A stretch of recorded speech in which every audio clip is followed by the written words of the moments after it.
دوسرا قطرہ فرمایا وہ قطرہ جو راہ خدا میں خون کا قطرہ نکل آئے، شہید ہونے والے کا، زخمی ہونے والے کا،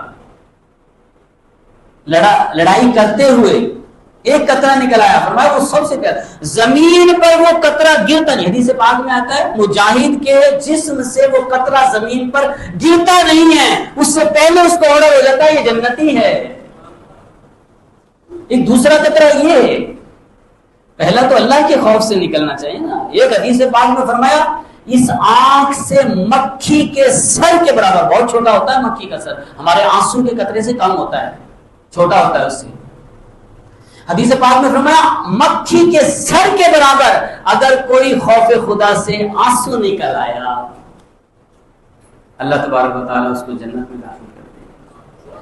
دوسری روایت میں فرمایا وہ آنسو نکل کے جس جگہ لگے گا وہ جگہ اللہ جہنم سے آزاد کر دے گا، آزاد۔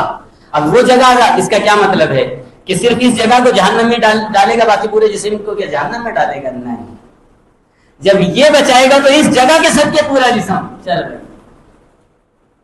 خون کا قطرہ فرمایا ایک قطرہ زمین پر گرتا ہے، فرشتوں کو حکم ہوتا ہے اس کے لیے جنت سجا دو، آراستہ کر دو، پیراستہ کر دو، میرے بندے کے خون کا قطرہ جو میری راہ میں نکلا ہے وہ زمین پر آ رہا ہے۔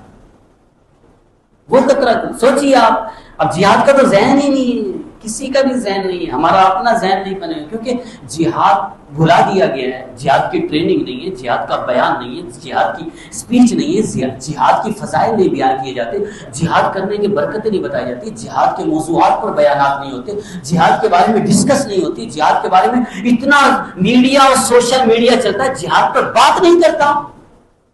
ساری دنیا میں میڈیا فحاشی پھیلا رہا ہے، اوریانی پھیلا رہا ہے، جھوٹ پھیلا رہا ہے، بکواس پھیلا رہا ہے، افواہیں پھیلا رہا ہے، دنیا جان کے غلاظتیں پھیلا رہا ہے، جہاد کا ذکر ہی نہیں۔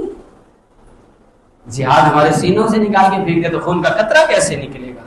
جب خون کا قطرہ نہیں نکلے گا تو وہ فضیلت کس کو ملے گی؟ ہم تو بائل بکرم ہیں، کوئی سائل ہی نہیں ہے، کوئی سائل؟ جہاد کا پتہ ہی نہیں ہے۔